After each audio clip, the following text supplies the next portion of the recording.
pessoal! Aqui é a professora Jaqueline Silva. Saudações a todos vocês. Hoje nós vamos falar sobre funções. Vamos discutir alguns conceitos iniciais que vão nos ajudar demais ao curso de cálculo.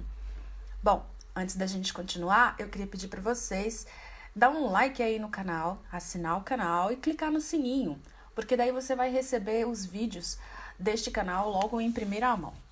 Valeu, pessoal! Então, vamos lá. Nós temos dois tipos de objetivos a serem alcançados nesta aula.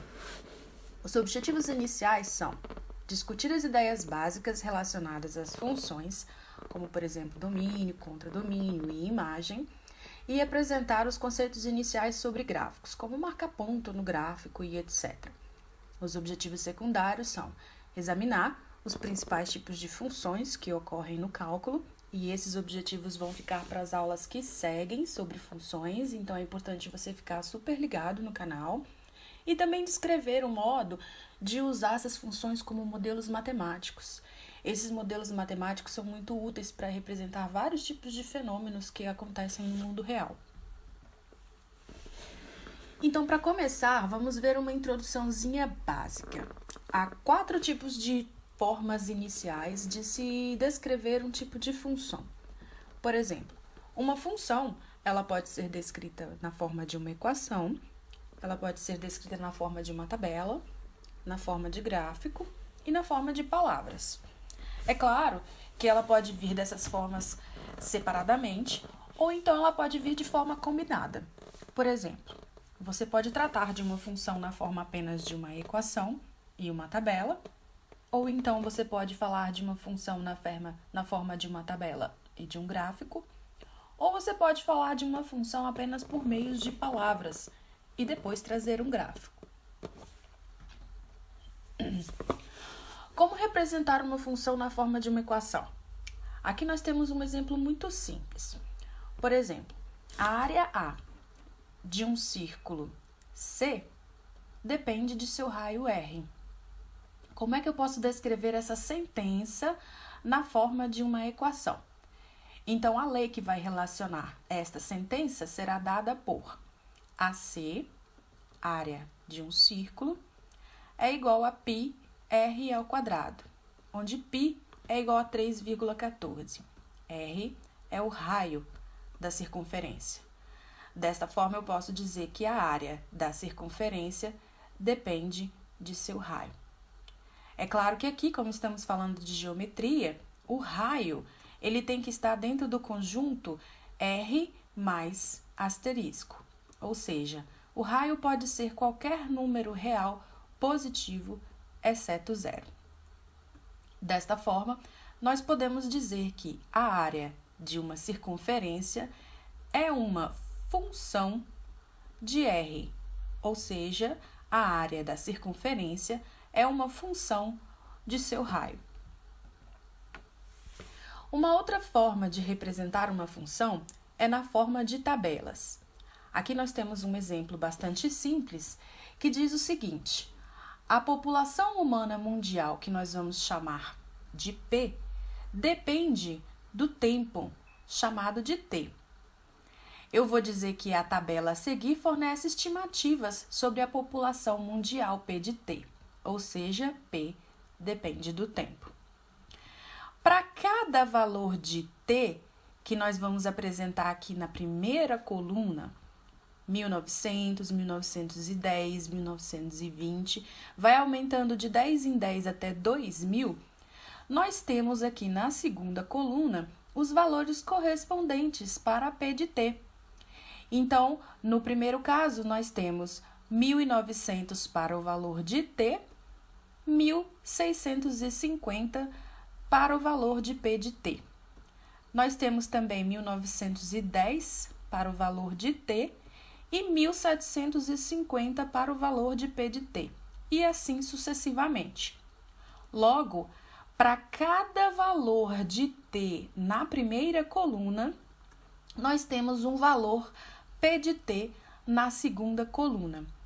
Logo, a tabela apresenta uma forma de P de T segunda coluna depender dos valores de t da primeira coluna. Uma outra forma de apresentar uma função é na forma de gráfico. E aqui vocês têm um gráfico bastante simples da função x² mais 4x menos 6, que é uma função do segundo grau. Então, aqui nós temos, o gráfico representa uma concavidade voltada para cima, que intercepta o eixo x em 2 pontos, um no segundo quadrante e outro no primeiro quadrante, e que intercepta o eixo y em um ponto aqui, que nesse caso é o ponto menos 6.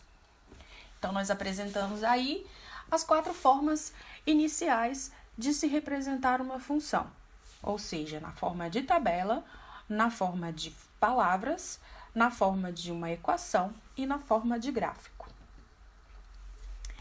É interessante olhar para uma função e interpretá-la como se fosse uma caixinha aqui, como se fosse essa caixinha azul. Tudo que entra nessa caixinha azul é uma informação que nós vamos chamar de x. Desta forma, todas essas informações que chamamos de x pertencem ao domínio da função. Todas as informações que saem dessa caixinha, nós vamos chamar de imagem da função. Por quê? Porque para toda informação que entra, uma informação sai. Ou seja, para todo elemento do domínio, nós temos um elemento no contradomínio. Esse elemento do contradomínio faz parte do conjunto imagem.